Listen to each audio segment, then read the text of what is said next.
afternoon. Welcome to our Spanish Fork Rotary Club. I'll turn the time over to Scott Eilert to talk about all the goings on at the new library. They're moving dirt around and starting to pour concrete, and I asked him to let us know what some of the new technology and new spaces that might be available there too are. So I'll turn the time over to him. Awesome. Thank you, Erin, and to the Rotary. It's always a pleasure to come and speak with you. I was joking with Pete before we started that it's almost 2 years to the day that I was last year at the Rotary talking on the same subject. So it's always a pleasure to be here with you, Rotarians, and thank you for all the good that you do in our community. We'll just dive right in.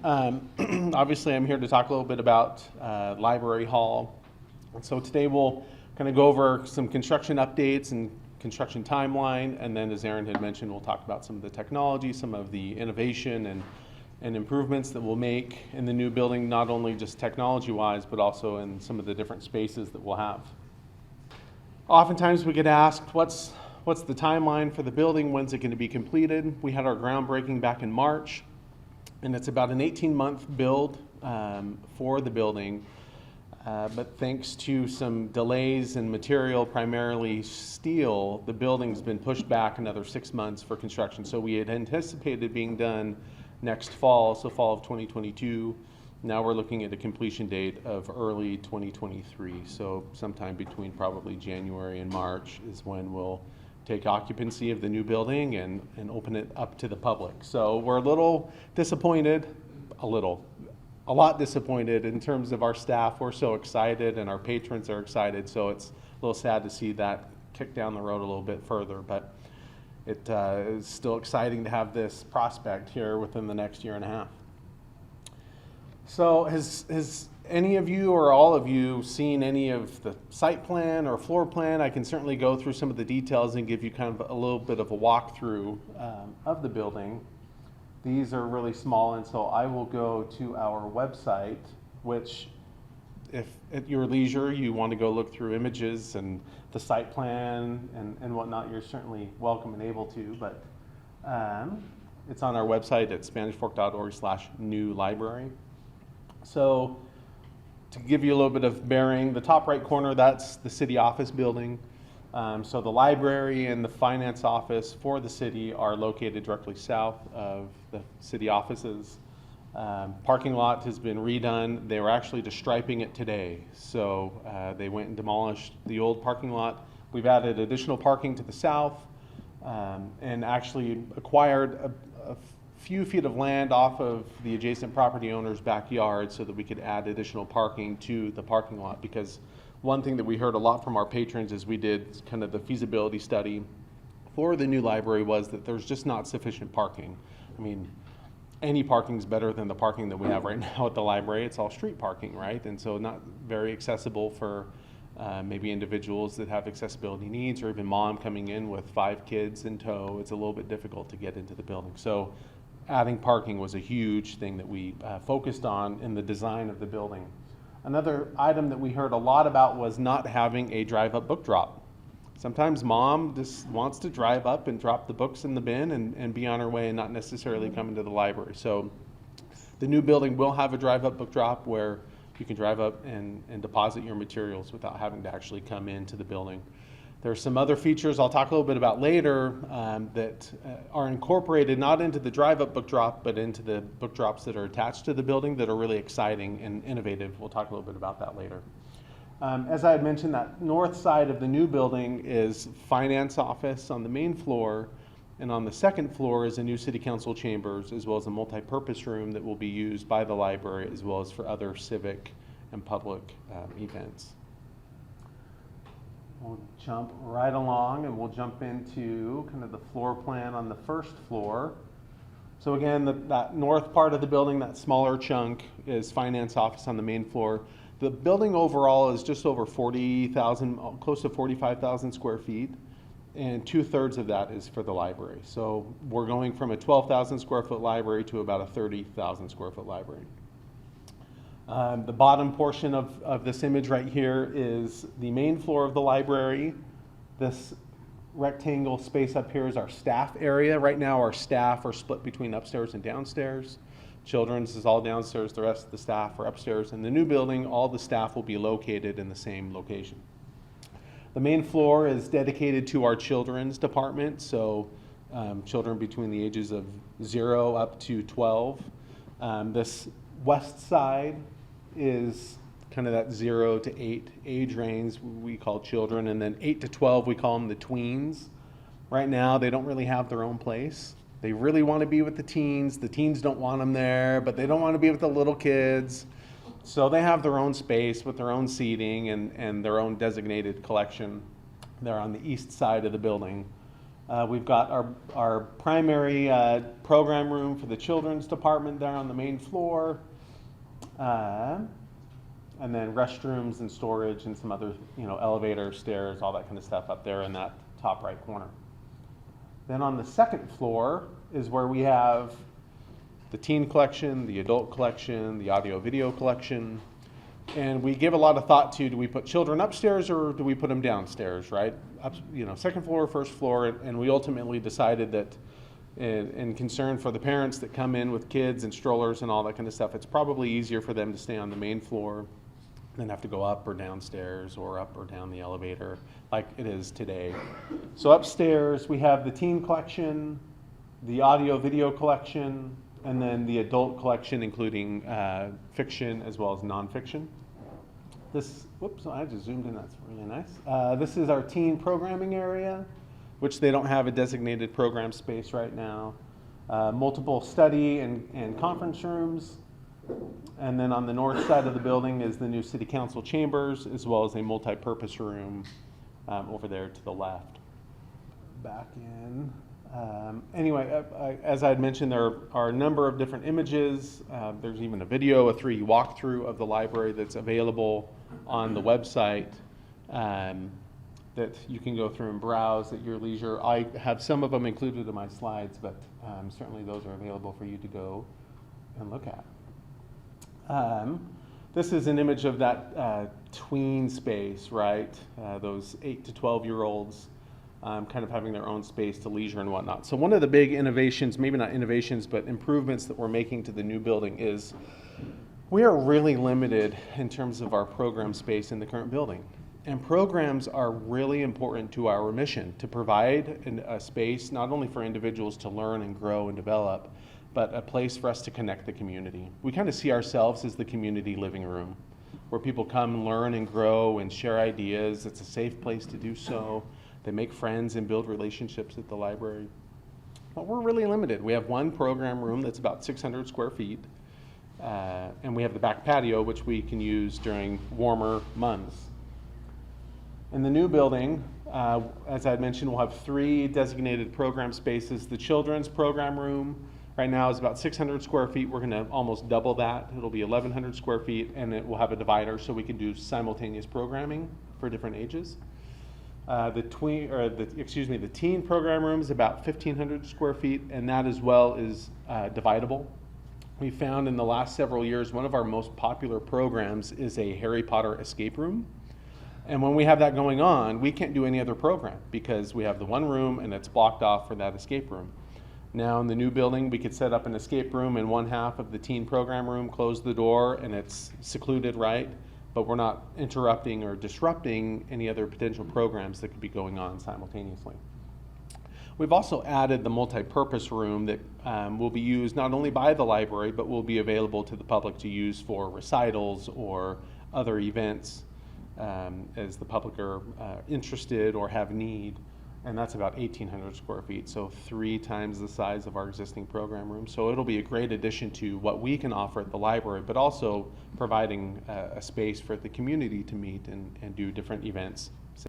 Another area in terms of meeting spaces that we're limited in right now at the library is study rooms and conference rooms. And these have become increasingly popular over the last year and a half because of COVID. Individuals may be working from home or students studying more from home, coming and looking for a space that's quiet, that might be a little bit secluded, right? Private, that they can work and study.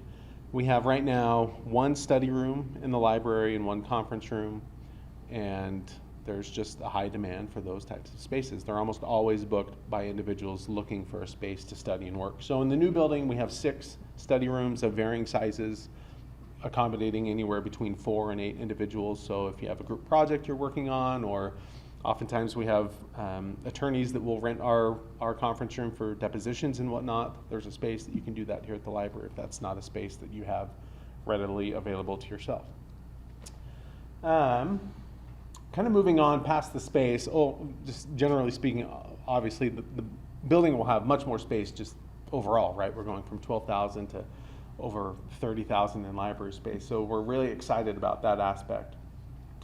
And this is a great opportunity for us to be a little bit innovative and try new things, right? Libraries certainly have changed over the history of libraries, right? The library that I went to as a kid is not the library that I now direct as an adult.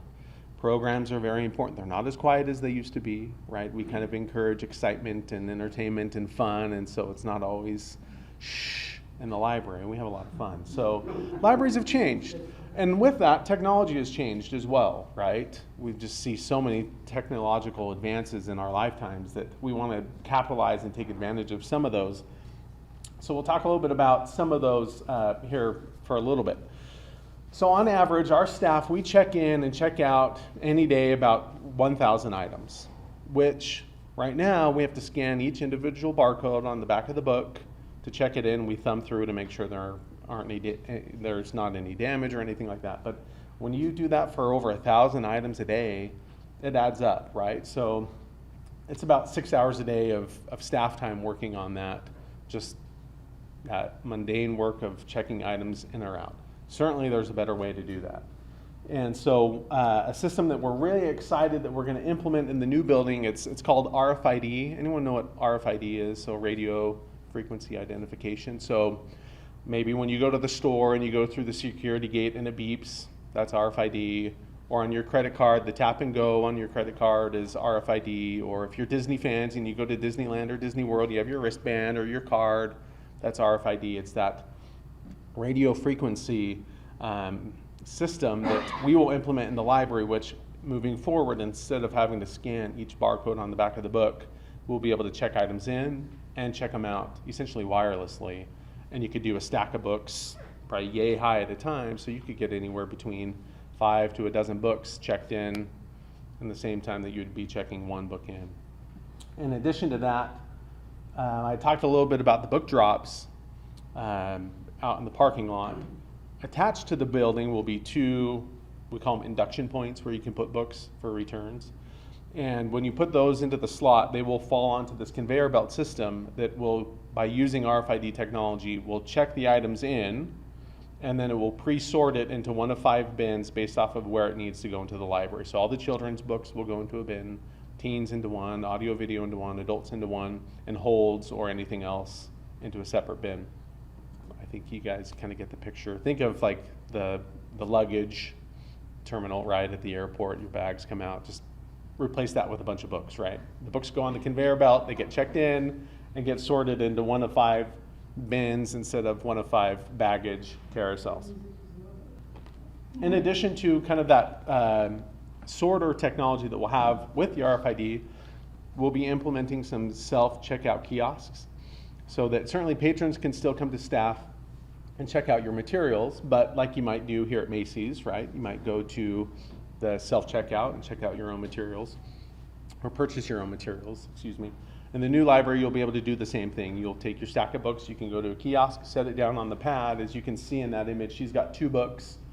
It'll check them both out simultaneously without having to scan each barcode, but you could stack, again, that high worth of books and have them all scan all the RFID tags, and you're on your way. So we're really excited about adding that to the new library as well.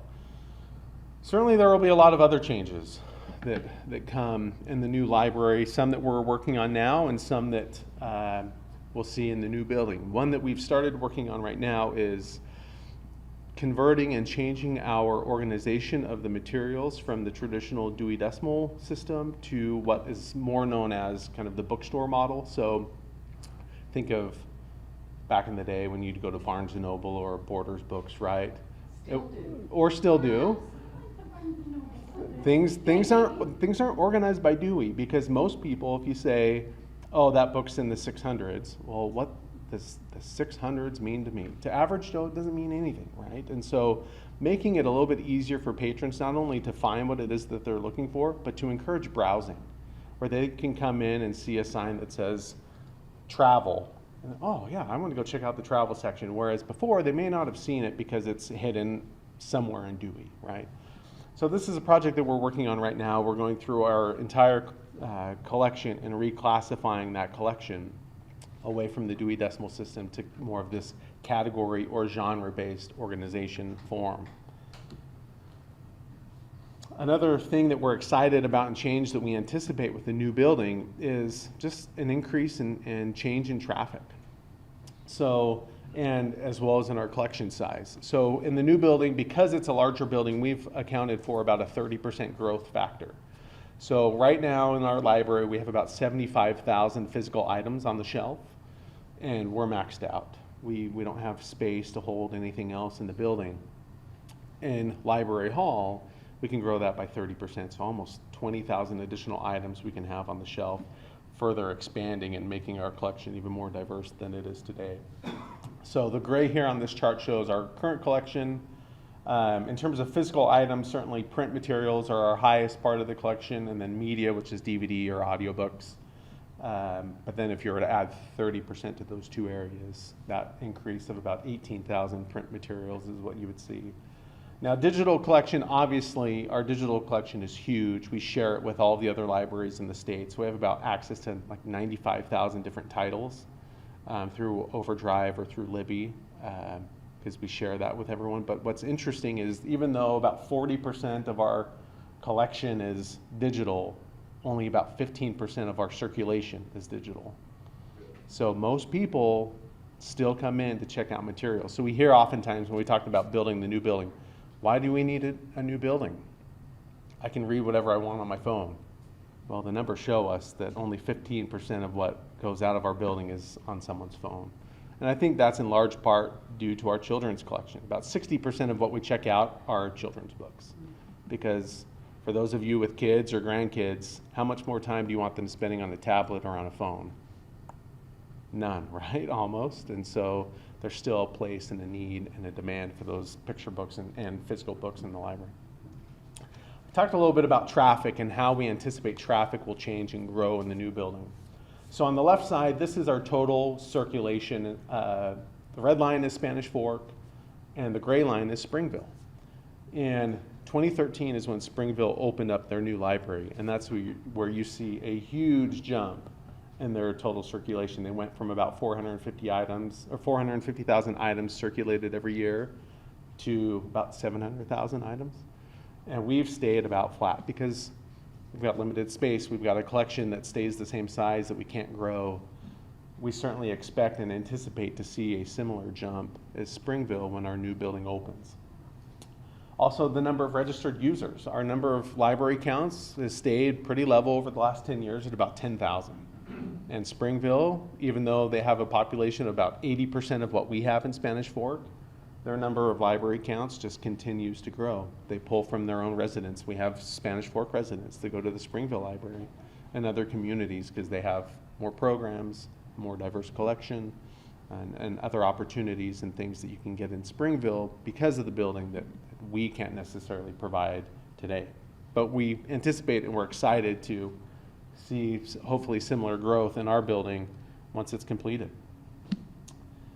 Great. Well, certainly I'll hang around for a few minutes if you have any other questions. But again, it's always a pleasure to come speak with you Rotarians, and we appreciate all that you do and all the good that you do in the community. And we're excited for the library and what this means, not only for our residents, but non-residents that use the library, and what it will do to improve the level of service within our community, both in terms of library services, but also helping build a sense of community and a place for the community to gather and be together. So thank you again for your time.